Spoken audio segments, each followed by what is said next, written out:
ला ला ला ला ला ला ला ला।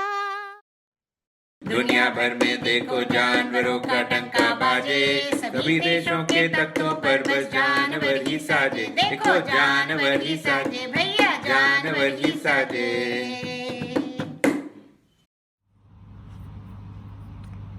आओ सुनो कहानी पर आपका फिर से स्वागत है। एनिमल फार्म के 18वें और अंतिम एपिसोड में। पिछले एपिसोड में आपने सुना कि कैसे सुअर 2 पैरों पर चलने लगे थे और जानवरों को आवाज़ें आई फार्म हाउस से। तो जब उन्होंने जाकर देखा और खिड़की से झांका तो पाया कि सुअर और इंसान उस बड़ी टेबल के इर्द गिर्द बैठे थे और ताश खेले जा रहे थे, कहे लगाए जा रहे थे। और मिस्टर पिल्किंगटन ने एक जाम उठाया और कहा, ये एनिमल फार्म के नाम। तो लीजिए सुनिए आगे की कहानी। सब लोग मिस्टर पिल्किंगटन की तरफ उत्सुकता से देखने लगे कि अब वो आगे क्या कहेंगे। और पिछले एपिसोड में ये भी आपने देखा कि सिर्फ एक ही नियम बचा था दीवार पे लिखा हुआ जानवरपंथी का, और वो था कि सभी जानवर बराबर हैं पर कुछ दूसरों से अधिक बराबर हैं। मिस्टर पिल्किंगटन ने जाम उठा के कहा, ये जाम एनिमल फार्म के नाम। और आगे उन्होंने कहा कि दोस्तों, मुझे आज आपसे ये कहते हुए बड़ी खुशी हो रही है कि एनिमल फार्म और इंसानों के बीच गलतफहमी और शक का जो दौर था वो अब ख़त्म हो चुका है। और कई इंसान, हम लोग नहीं जो यहाँ मौजूद हैं, पर बाकी और इंसान जानवरों पे शक करते थे और एनिमल फार्म के जानवरों को शक की निगाह से देखते थे।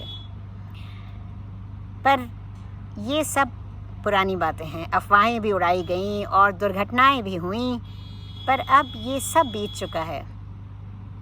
असल में बात ये थी कि इंसानों को लगता था कि जानवरों द्वारा संचालित फार्म पर कोई काम नहीं हो सकता ढंग से, न कोई अनुशासन होगा न और कुछ होगा। और किसानों को ये भी डर था कि आसपास के फार्म के जो जानवर थे वो भी कहीं एनिमल फार्म के जानवरों से प्रेरित होकर ऊटपटांग हरकतें ना करने लग जाएं। पर अब ये सब आशंकाएं दूर हो चुकी हैं। मैंने और मेरे साथियों ने फार्म का चप्पा चप्पा देखा, पूरे फार्म का दौरा किया और हमें कहीं भी कोई भी चीज़ गड़बड़ नहीं लगी। सब काम सुचारू रूप से चल रहा है और हर तरफ कड़ा अनुशासन दिख रहा है। बल्कि मैं तो कहूँगा कि हमारे फार्म्स में भी हमें एनिमल फार्म की कुछ नीतियाँ अपनानी चाहिए। हमने साफ साफ देखा कि एनिमल फार्म पे जानवर कम राशन पाते हैं, अधिक मेहनत करते हैं और कड़े अनुशासन में रहते हैं। ये सब नीतियाँ बहुत लाजवाब हैं और हम सबको भी अपने फार्म पे तुरंत इन नीतियों को लागू करना चाहिए। अपनी बात ख़त्म करते समय मैं अब बस सिर्फ ये कहना चाहूँगा कि हम सब एनिमल फार्म से मित्रता का भाव रखेंगे। सबके साथ से ही सबका विकास संभव है। और सुअरों की परेशानियाँ, उनकी ज़रूरतें, उनके संघर्ष भी हम इंसानों की तरह ही हैं। जैसे कि आप सुअरों को अपने फार्म पर निम्न श्रेणी के जानवरों को अपने काबू में रखना पड़ता है, वैसे ही हमारे फार्म्स पे हमें निम्न श्रेणी के इंसानों को काबू में रखना पड़ता है। ये सुनकर पिल्किंगटन सहित वहाँ उपस्थित सब लोगों ने एक ज़ोरदार ठहाका लगाया। पिल्किंगटन ने एक बार फिर एनिमल फार्म को कड़ा अनुशासन, कम राशन और अधिक मेहनत वाले फॉर्मूले के लिए बधाई दी और एनिमल फार्म की सफलता के लिए जाम उठाया। सब लोगों ने बड़े जोश व खरोश से जाम टकराया और फिर नेपोलियन खड़ा हुआ और बोला कि मुझे भी कुछ शब्द कहने हैं। उसने कहा कि वो भी खुश है कि आपसी मनमुटाव का जो दौर था वो पीछे छूट चुका था और एनिमल फार्म के बारे में जो अफवाहें निश्चित ही दुश्मनों द्वारा उड़ाई गई थी वो सब झूठी साबित हो चुकी थी।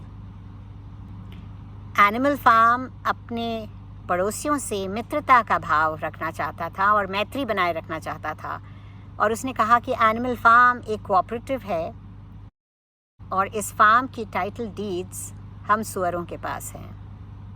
अब मैं आप सब उपस्थित सज्जनों को एनिमल फार्म की कुछ बिल्कुल नई नीतियों के बारे में बताना चाहूँगा जो अब से लागू होंगी।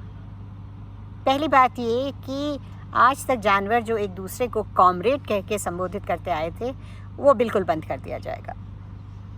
और दूसरे, इतवार को मार्च पास्ट करके झंडे को सलामी देने की जो एक बेकार की प्रथा थी उसे भी अब से रद्द किया जाता है। और आप लोगों ने शायद गौर फरमाया हो कि हमारे हरे झंडे पर सफ़ेद रंग से जो सींग और खुर बने थे वो भी मिटा दिए गए हैं और अब वो एक सादा सफ़ेद झंडा है। और हालांकि मिस्टर पिल्किंगटन ने अपने भाषण में एनिमल फार्म का जिक्र किया था, मगर आज मैं ये घोषणा करता हूँ कि आज से ये नाम भी रद्द किया जाता है। इस फार्म का नाम था मैनर फार्म और उसी असली नाम से अब से ये बुलाया जाएगा। तो ये है मैनर फार्म। उपस्थित जानवरों ने इस बात का बड़े जोश से, बड़े हर्षोल्लास से स्वागत किया, तालियां बजाकर, पैर पटक पटक कर। और फिर जाम एक बार फिर उठाए गए, जाम से जाम टकराए गए और ज़ोरदार ठहाके लगने लगे। बाहर खड़े जानवरों को लगा कि इस दृश्य में कुछ अजीब सा हो रहा है, मानो सूअरों की शक्लें कुछ बदलने सी लगी हैं। क्लोवर की बूढ़ी आंखें एक से दूसरे सूअर के चेहरे पर दौड़ रही थीं। उसे लगा मानो उनकी दोहरी तिहरी ठोड़ियों वाले हृष्ट पुष्ट चेहरे कुछ पिघलने से लगे हैं। जाम टकराने के बाद एक बार फिर ताश का खेल शुरू हो गया। बाहर खड़े जानवर मुड़े और चुपचाप वापस जाने लगे। अभी कुछ ही दूर गए थे कि एकदम से ठिठक कर खड़े हो गए, क्योंकि अंदर से एक बार फिर चिल्लाने की आवाज़ें आने लगीं। जानवर तुरंत पलटे और दौड़कर वापस खिड़की पर आए और अंदर झांका। इतनी ही देर में अंदर एक लड़ाई छिड़ चुकी थी। पिल्किंगटन और नेपोलियन एक दूसरे को शक की निगाह से घूरते हुए एक दूसरे पर इल्ज़ाम लगा रहे थे। मालूम हुआ कि लड़ाई तब शुरू हुई जब उन दोनों ने एक साथ हुक्म का इक्का चला। दर्जन भर लोग जोर जोर से चिल्ला रहे थे, गुस्से में थे और तोड़ फोड़ कर रहे थे। और अब साफ नज़र आ रहा था कि सूअरों की शक्ल को क्या हुआ था। जानवरों की निगाहें सूअरों की शक्ल से इंसानों की तरफ और इंसानों की शक्ल से सूअरों की शक्लों की तरफ दौड़ रही थी। और अब ये कहना मुश्किल था कि कौन इंसान था और कौन सूअर। एनिमल फार्म का हमारा ये सफ़र यहाँ ख़त्म होता है। ये कहानी जॉर्ज ऑरवेल ने नवंबर 1843 यानी 1843 और फरवरी 1844 के बीच में लिखी थी। 10 चैप्टर्स की इस कहानी को 18 भागों में विभाजित करके और उसका अनुवाद करके आपको सुनाने में हमें बहुत मज़ा आया। उम्मीद करते हैं कि आपको हमारा ये प्रयास पसंद आया होगा। फिर मुलाकात होगी। तब तक आप आओ सुनो कहानी की चैनल पे बाकी कहानियाँ, हमारी जो 100 कहानियाँ, 100 चुनिंदा कहानियाँ 60 लेखकों द्वारा लिखित हैं, उनका आनंद उठाइए। और याद रखिए कि कहानी अभी बाकी है मेरे दोस्त। तमाम कहानियाँ पड़ी हैं सुनाने के लिए, तो कहानियाँ सुनते रहिए और आओ सुनो कहानी से जुड़े रहिए। बहुत बहुत शुक्रिया। इंग्लैंड आयरलैंड के सभी जानवर दुनिया भर के सब देखा मैंने